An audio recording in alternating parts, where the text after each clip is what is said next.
So, the main topic of our service this morning is our covenant groups. What are covenant groups? Some of you know. If you are a member of a covenant group, I would ask you to stand at this time.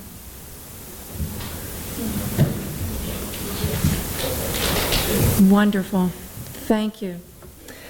So these people already know about covenant groups, but the rest of you may have a lot of questions about them. What in the world are they? So many of you have already heard this story, but I'm going to repeat it because it bears repeating. I was once talking with a neighbor about a recent meeting of my covenant group.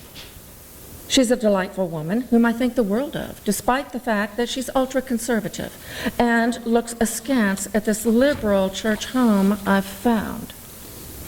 When I said something about my covenant group, she looked horrified and said, "What? You have covens at your church?"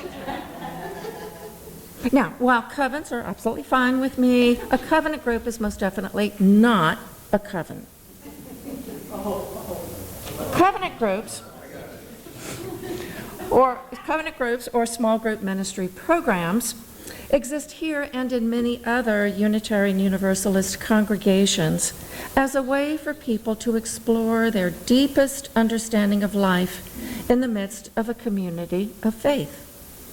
Here at UUFC, they are groups of 8 to 12 people, UUFC members and friends, who gather monthly to connect with each other and discuss a predetermined topic.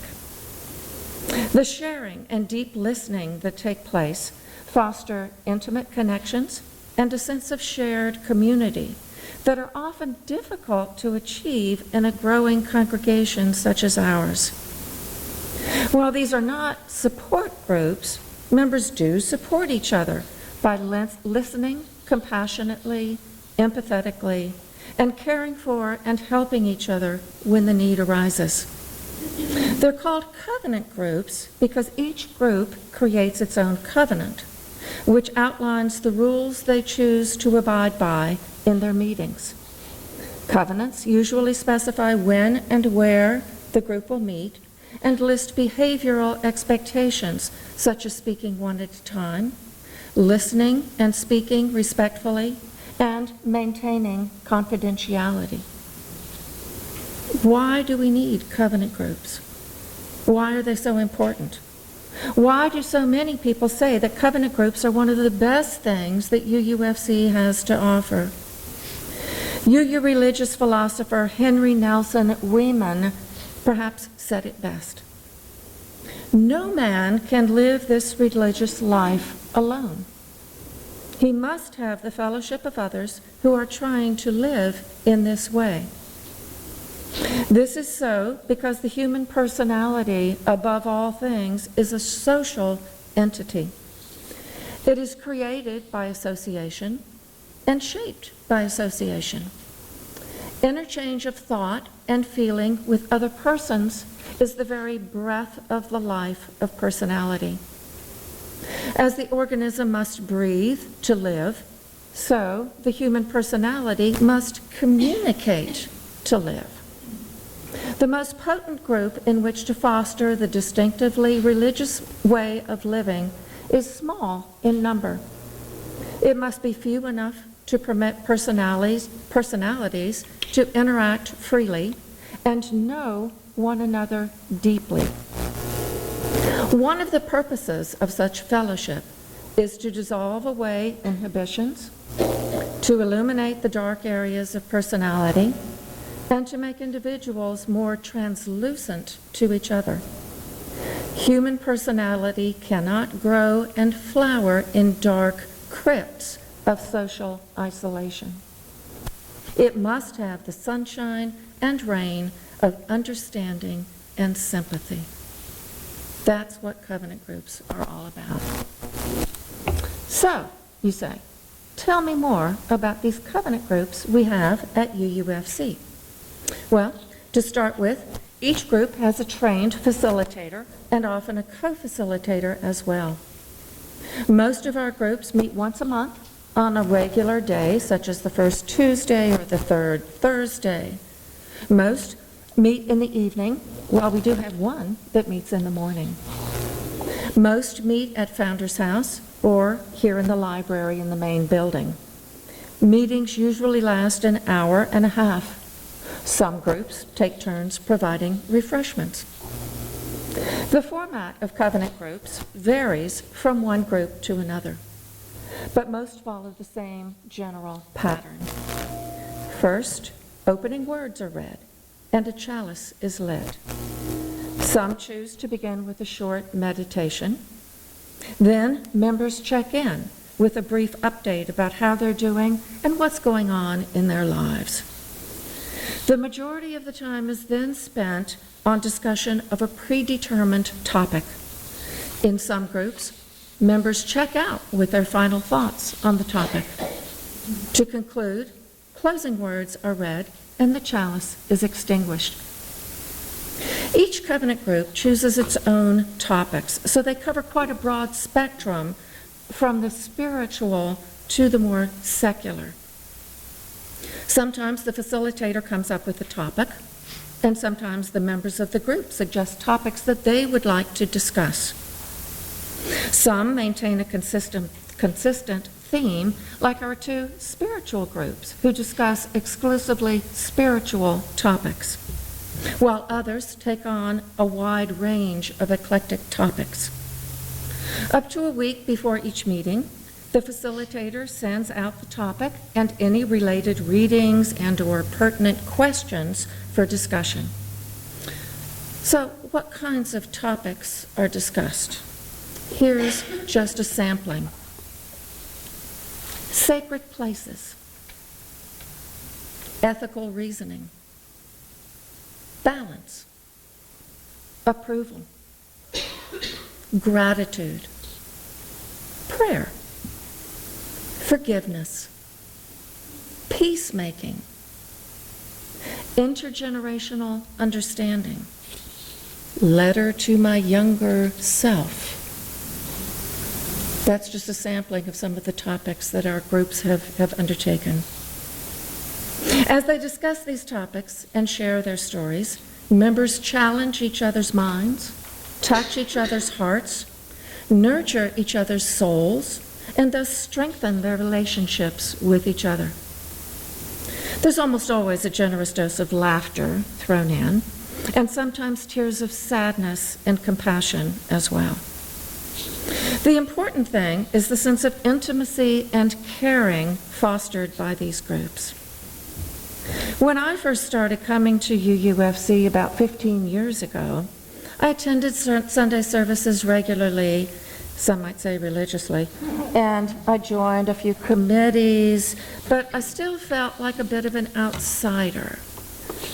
It wasn't until I joined a covenant group that I felt like I had truly found a home, that I had made deep connections to others in this fellowship.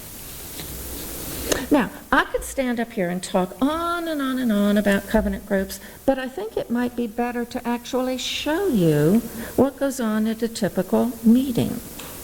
We have members of some of our covenant groups who are going to do that now. We have Linda Law from the Imagine group. We have Cecile Dick from the Curiosity group. Carol Ward from the Novel Circle. Andy Nelson from the Butterflies. Martha Alexander from the Sojourners. And Scott Jeschke from The Gap.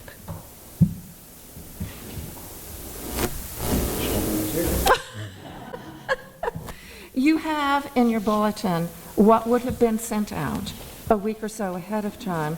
The topic is evil. Now, why did I choose that topic to do this? I don't know. I'm not an evil person. But anyway, that would be the topic, and you would have received this about a week ahead of time.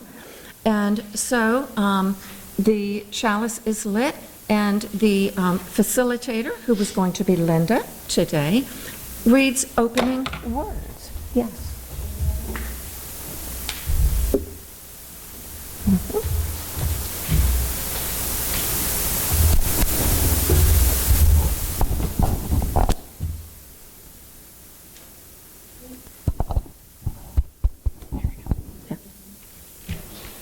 Good morning.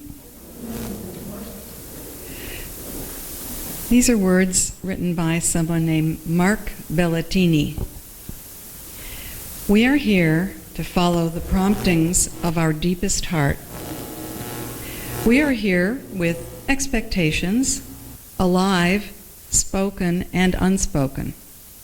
We are here because we are human, creatures of solitude and communion, wanting wholeness, knowing brokenness. We meet here once again to remind ourselves of what we already know. We open ourselves to word, story, song, to whatever breaks in upon us or summons us to speak or to act. Our time together affects our time apart. We want to participate, to be known, to be loved. We know limits, yet so much is possible. After opening words, we generally do a brief check-in. Cecile, you want me to go first? I've had a really pretty good week, and I'm loving this fall weather, and I have nothing to complain about today. Other than doing this. But the best thing that's happened to my husband and myself is our sister, Larry's sister actually, but I feel she's been my sister. I've known her since I was about 10. Is here visiting from California, so she'll be with us for 3 weeks. Yes, I am very excited because I went to the Oktoberfest yesterday in Walhalla and helped register people to vote. And that's what I like to do in my spare time, to do something a little bit different.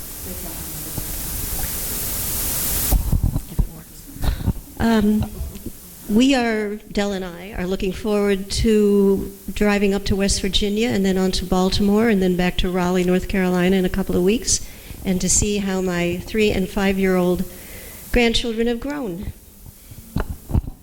My highlight of the week was Sojourners hosting the Super Supper. I wish you all could have come. It was wonderful. And my highlight this week is that I am on my own with my daughter while my wife is in Las Vegas for a research conference. So this whole not having shaved thing will probably continue until I figure out just how single parents do it. Yeah. Okay, so following check-in, the covenant groups delve into the topic that has been predetermined, and today's is evil. Thanks, Carol. We've already given her a very hard time this morning about this. So as facilitator, I am instructed to throw something out that will then elicit some response. And I will say that for myself, evil is a concept evil is a word I don't even use. It just doesn't happen to be in my vocabulary, which makes this especially challenging. But here we are. We're going to work together. So of all the quotations that we were given, I'm most inclined to throw out the one by Molly Ivins, whom I dearly love, and I'm sorry she has passed on. And she's the one who said, "I believe that ignorance is the root of all evil and that no one knows the truth."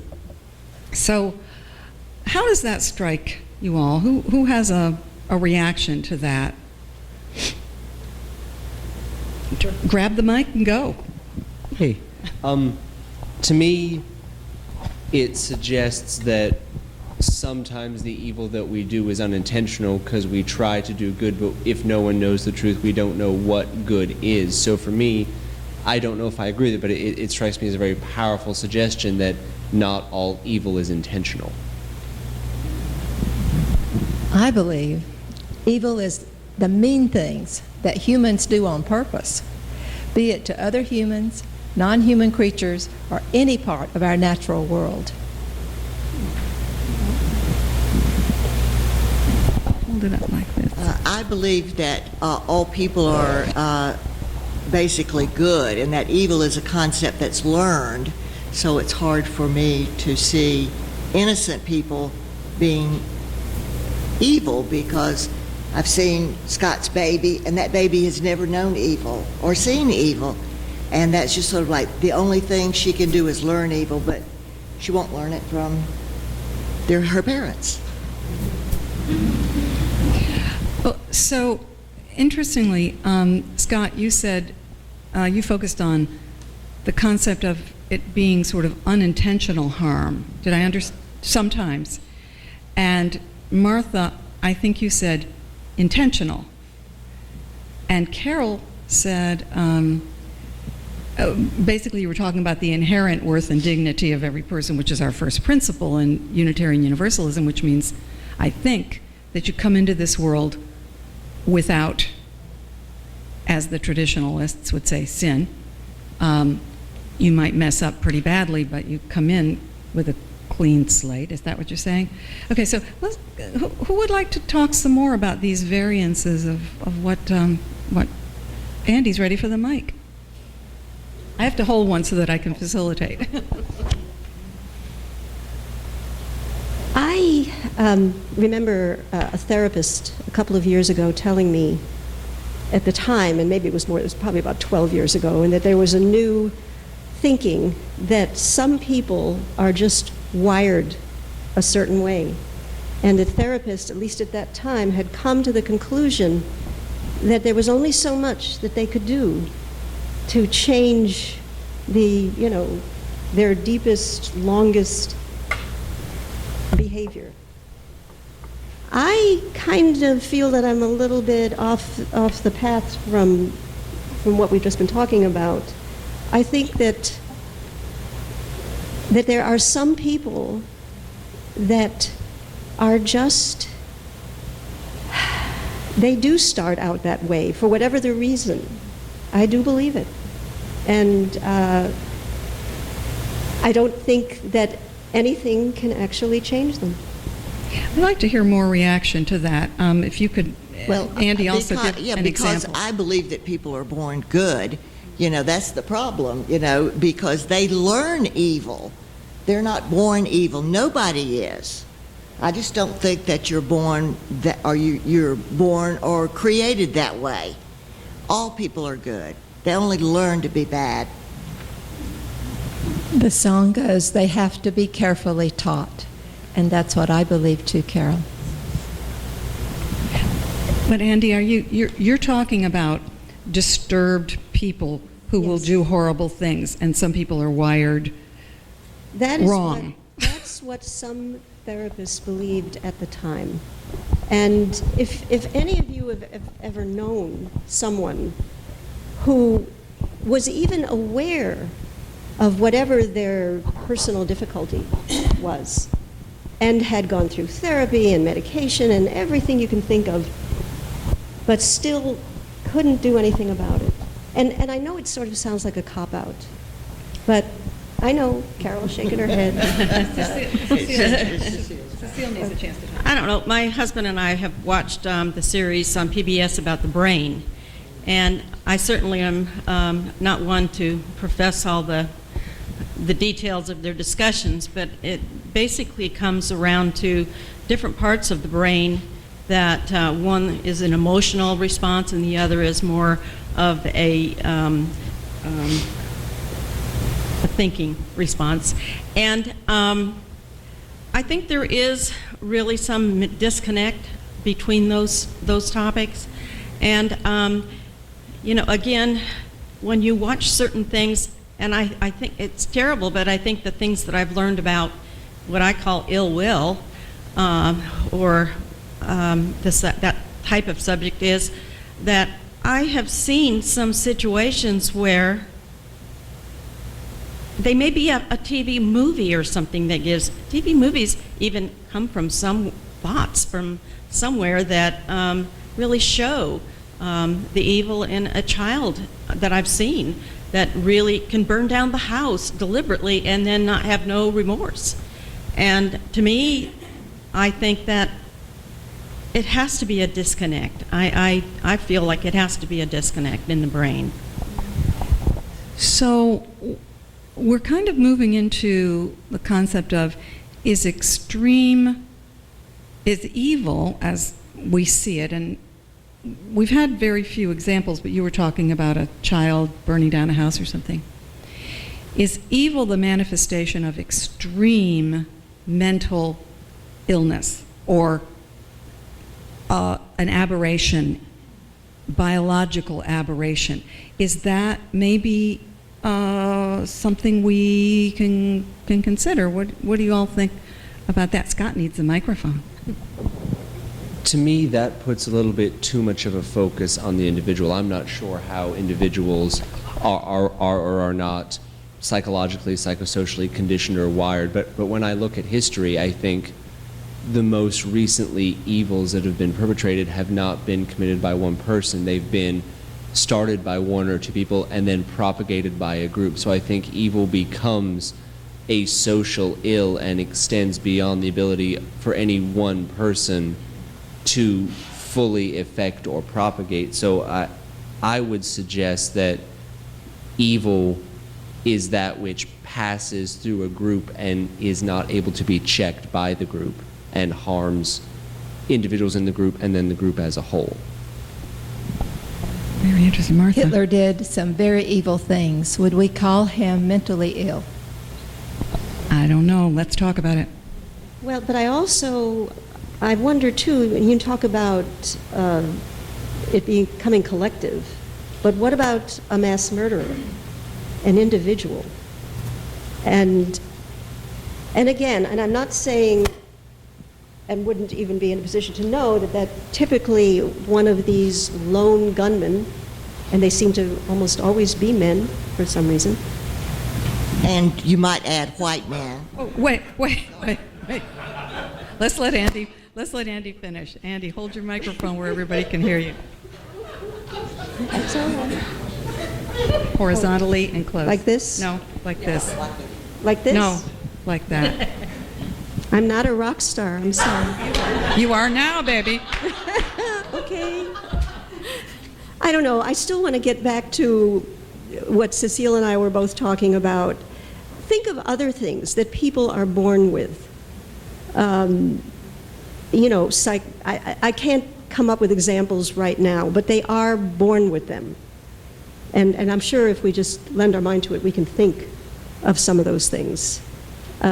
Why not inherent badness?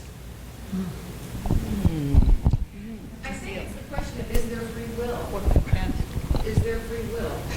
Is the valid question? Neuroscientists say no. Right. There's no such thing. You're programmed. Either biologically or socially, no free will. Is there or isn't there? I think you need to join the covenant. There you You have free will and you have wonderful things to contribute. And we just need to finish role-playing up here. Well, part of the things that we're talking about, psychiatrists and stuff like that, I mean, my mother and my grandmother, I mean, they just lived. They didn't go to therapy or anything like that. You know, they didn't have all, we're rich people. If you go to that, that's a different thing. That's not the way normal people are, I don't think. And how does that, and what is, and tell us how that ties in. You're talking about normal people. If you want to talk about normal people, I mean, if you bring up Hitler, he was a painter. He did other things before he became the psychopath that we think he is or was. Normal people. Okay. Can we get back to evil as a concept too? Evil people is normal, but you're suggesting that evil people are normal, and they're not. Good people are normal. Who suggested that? Not. Who suggested that evil people are normal? You said it was in the brain. You said it was in the brain. Welcome to our covenant group. I'm referring to the PBS special about the brain, and basically that's where that comes from, the different parts of the brain that may be dysfunctional. But I think in part, I'm jumping ahead to another question in a way, but when you talk about free will, I happen to not believe in predestination. I don't think everything's been planned out and that you're going to die of cancer, but you're going to live to be 101. I mean, we have free will to decide how we want to live our life. How's our time, Carol? We're good. Okay. So, Martha. Martha? In our We'd like to make covenant sure group, everybody we have gets- discussed humor a couple of times. Who knew evil could be funny? Well, I think some of the most heavy things we deal with in life are what comedy is made of. You know, comedy and tragedy are two sides of the same coin. Andy's ready with her microphone. Well, I'd kind of like to bring up another one of the Go ahead. the questions here about if you are an observer or a witness or whatever to something bad that happens, are you equally at fault, or at least at fault, for not doing anything when you watch something happen? I don't think so when you yourself could be a hindrance to the situation, or aren't in the mode that you can really offer help. Who else? Scott. Well, I would take it sort of to a deeper level and make it very personal and say, well, when I examine myself, have I ever perpetrated evil? And it's one of those things where I can, I believe, honestly say I've never intentionally committed evil, but then the question becomes, have acts that I have done had an effect on someone beyond my knowledge that could be interpreted as evil? It becomes one of those agency questions, kind of like if a tree falls in the forest and there's no one to hear it. I mean, if someone acts in a way that causes evil, is there a direct link there to the cause? Evil is such a fraught word. It's such a huge, that's why I avoid the word generally unless I'm summoned to discuss it. You're talking about hurt on a personal level. That to me is different from evil unless I come at you with a knife or something. You know, I mean, why is it different? Good question. I think I don't view evil, this is why I struggle so much with this, but if I have to, I view it as something big. I don't know how to describe this very well. I guess this is a term that we obviously have some people who want to join our covenant group here. I struggle. That's what I'm going to just say. I'm very interested in what you all have to say because I struggle with the notion. Andy, you look like you were ready again to say something. Well, I'm still wondering about the situation where not doing something, and again, it's a matter of choice, and one person watching something awful happening can think that I'm not capable of helping, but another person is trying to decide, should I do something? And if they don't, where do they fall in the category of being a bad person? This is where Martin Luther King's quotation fits. He says, "He who passively accepts evil is as much involved in it as he who helps to perpetrate it. He who accepts evil without protesting against it is really cooperating with it." And, you know, we can talk on the very personal, individual level, which is what I think Scott was illustrating, as opposed to a more global level. What do you all think about that? Maybe my question wasn't clear. Well, you know, Germany got a lot of bad press. Well earned. And, you know, but we're talking several generations ago. I went to Germany for the first time expecting to hate it and found the friendliest, cleanest, loveliest, you know, one of the loveliest places I've ever seen. And you know, you form opinions of people. I mean, Unitarian Universalists are known for being judgmental. Let's not deny it. Anyway, but I'd like to hear from some of you about the responsibility or lack of responsibility of just standing by and not doing anything. So I'm going to interrupt here. I think our time is about up, but you see how the conversation just goes and goes and goes, and when we gather a group of UUs, there's no shortage of conversation and ideas. Thank you. Yes, Cecile. I just want those who are not a part of a covenant group to know that all subjects aren't this deep or controversial, or and sometimes if you don't have a comment, maybe it's best not to say anything. Never been my problem.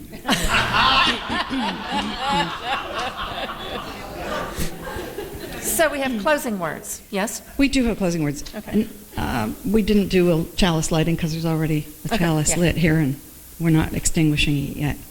All right, these are words written by someone named Calvin Dame, D-A-M-E. May we leave this circle of friendship refreshed. May the musings that have emerged feed our spirits and encourage our dreams. May the ideas that we've encountered rattle in our brains. May the laughter that's emerged echo in our ears. May the comfort that we've shared continue in our hearts. May the love that has arisen sustain us in our days. And may the community that we've shared guide us on our way. Who's bringing refreshments next month? Thank you all of you. So,